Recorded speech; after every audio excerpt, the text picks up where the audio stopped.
Bom, e a gente agora vai para uma entrevista de um garoto, né, nascido em Londrina, que veio para São Paulo e que tem poucos dias publicou um vídeo longo, um documentário a respeito da questão do uso de menores na internet. Felca, por favor, venha cá.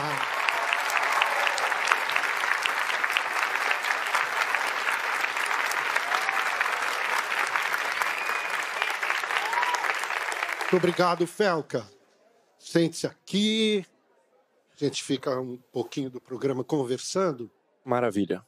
Há quanto tempo você, pelo que eu li, você aos 12 anos de idade resolveu ser um protagonista na internet, mas daí seus pais falaram não, é isso? Começou assim. Com 12 anos de idade, eu comecei a produzir conteúdo, mas naquela época eu era criança, não sabia nada das coisas, como que funciona, né? E naquele momento, eu contei para meus pais, e meus pais falaram: muito bacana o que você está fazendo, apoio, mas ainda é muito cedo. Eu acho que tem que esperar um pouquinho de tempo mais, você amadurecer, esse ambiente que você está entrando, talvez você não entenda tudo.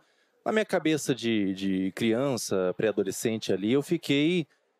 não entendi, fiquei meio revoltado por um tempo. Nossa, por que meus pais estão me proibindo? Hoje, quando eu olho para trás, eu entendo muito bem e eu agradeço meus pais. E aí você voltou com que idade a produzir? Com Felca, que é o canal que eu cresci na internet, que eu fiquei conhecido, foi em 2019 que eu publiquei o primeiro vídeo. Publiquei o primeiro vídeo, era vídeos de humor, num tom bastante humorístico, mas tinha já um tonzinho de crítica. Eu sempre gosto de colocar... Hoje meus vídeos são muito críticos, e com muito humor também, e eu sempre gosto de colocar crítica inserida no humor. E tem funcionado. Aos poucos meus vídeos têm ficado mais críticos, ainda mantenho humor, mas têm ficado mais críticos.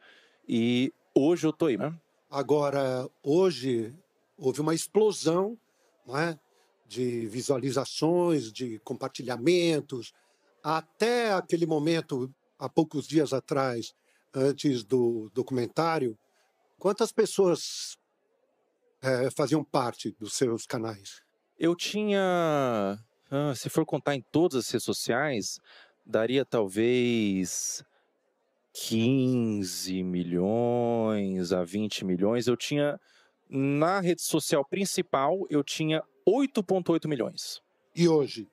Hoje, na rede social principal, que eu tinha 8,8 milhões, eu tenho 15 milhões,5 em 5 dias.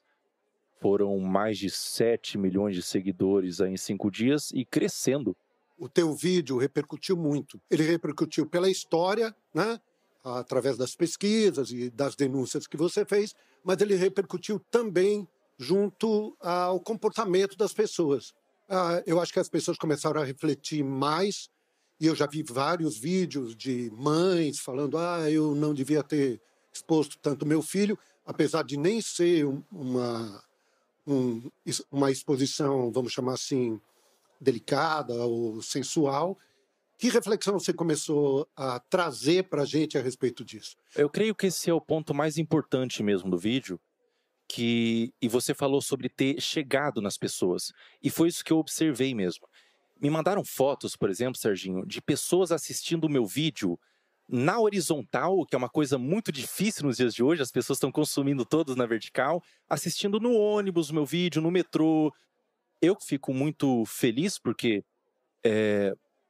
não é sobre mim, não é sobre eu como pessoa. É sobre a causa mesmo. Essas crianças, essas contas de perfis de crianças estão sendo utilizadas para promover trocas de infantil. Isso é muito sério. Isso é muito sério.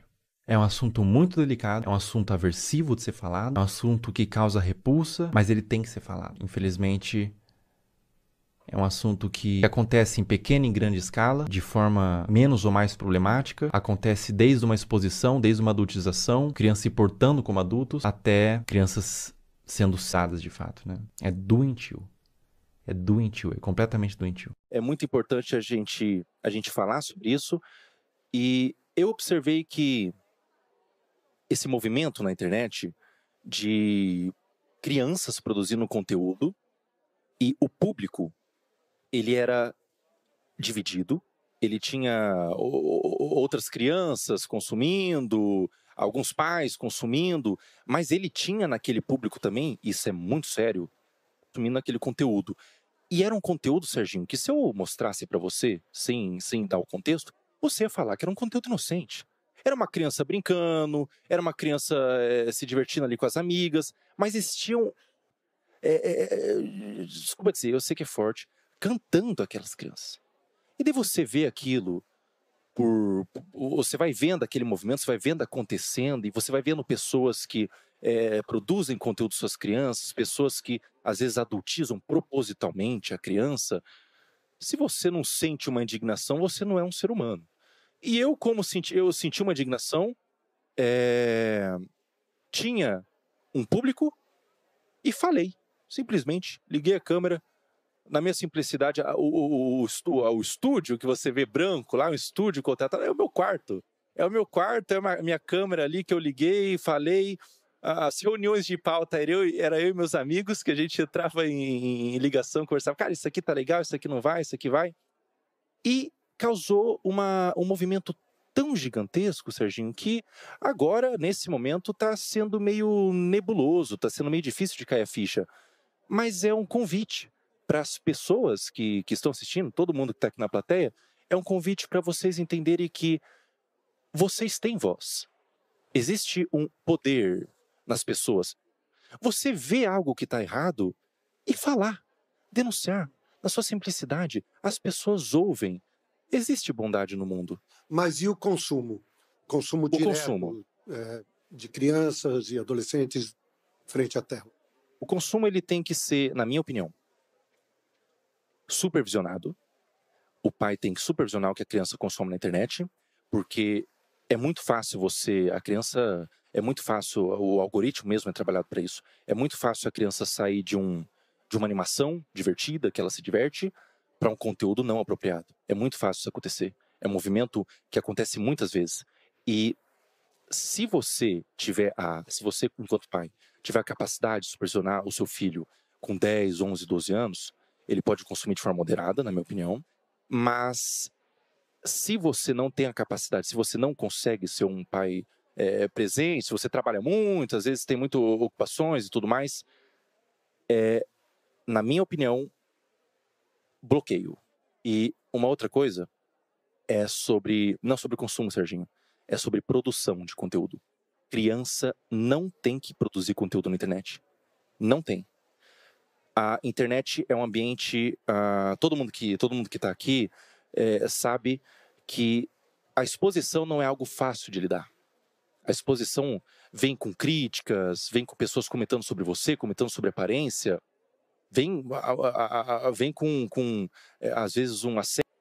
E a criança não está preparada para receber qualquer tipo dessas coisas.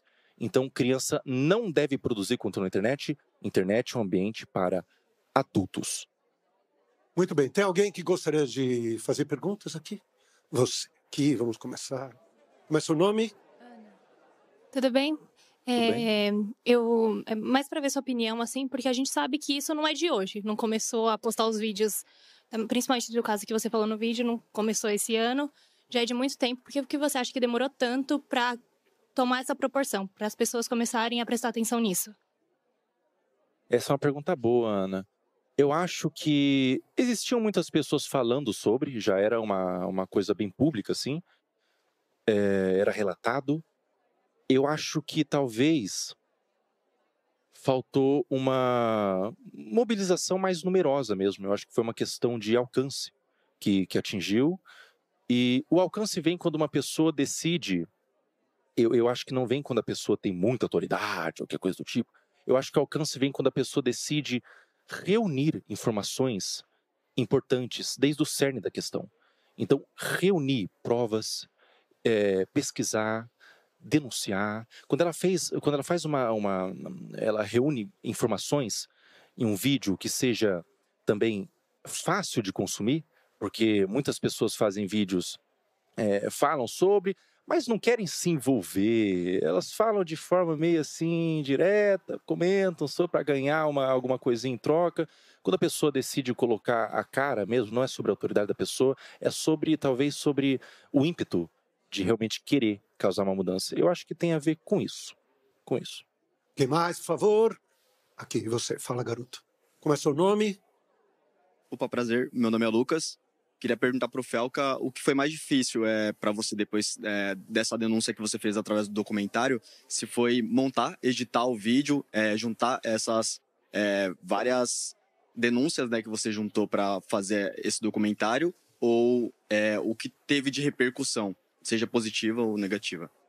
Com certeza o que foi mais difícil foi reunir essas informações, porque parte da demora da postagem do vídeo, eu fiquei 1 ano fazendo essa pesquisa, de ser um tema, foi eu sozinho fazendo essa pesquisa, e é um tema tão aversivo que se você não tem se você não tem um sangue de barata, e eu não tenho, você não consegue ficar nisso por 30 minutos ao dia. Eu ficava vendo aqueles materiais e procurando e buscando, e ficava com tanta agonia, tanta amargor assim na boca, que eu, pela minha saúde mental, vou dar um tempo, vou fechar o notebook e vou voltar amanhã. Então, esse foi o mais difícil. A repercussão, por mais que seja muita coisa acontecendo ao mesmo tempo, é muito positiva. Eu estou muito feliz porque se estão dando luz para essa causa, eu creio que possa haver mudanças. Então, é extremamente positivo. Eu estou super realizado, super satisfeito. Mas, por outro lado, tem gente que não gostou. E eu queria saber como é que você recebeu, e se foram só críticas ou chegou até ameaças? Algumas ameaças, sim, Serginho. Algumas críticas, alguns movimentos de difamação, de tentar descredibilizar e tudo mais. Como eu recebo isso, a gente sabia, eu sabia o que eu estava fazendo, a gente sabia, eu e meus amigos, eu e minha equipe de editor, tudo mais, as pessoas que estavam por trás, a gente sabia que o que a gente estava fazendo era grande e tudo era esperado. Tudo era esperado. Olha, a gente não sabe exatamente o que vai acontecer, mas vai vir ameaças, vai vir, talvez venham alguns processos, talvez venha gente insatisfeita com o que eu fiz. Existe também, Serginho, e isso é delicado de falar, mas é verdade, existem alguns pedófilos que se incomodaram pessoalmente por eu estar tentando quebrar o esquema de pedofilia deles.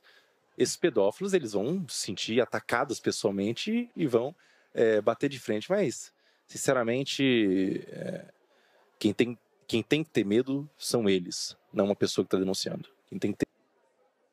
Fala. Boa noite, meu nome é Mavi. Boa noite. E a minha pergunta é, depois da repercussão do seu vídeo e a ação do Ministério Público, o que você acredita e qual mecanismo podemos usar para proteger as nossas crianças das redes sociais? Existe o ECA, por exemplo, o Estatuto da Criança. Existem leis para proteção. O que esses criminosos fazem são crimes.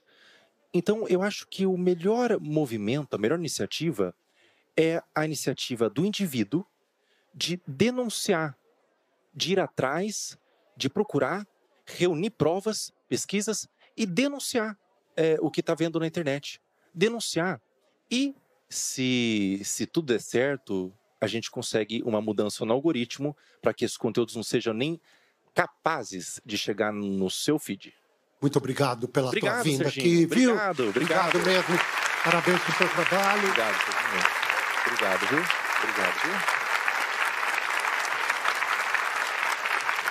E até a próxima. Cadê o teu pessoal? Até a próxima. Cadê o Levanta pessoal? a mão aí, o pessoal do filme.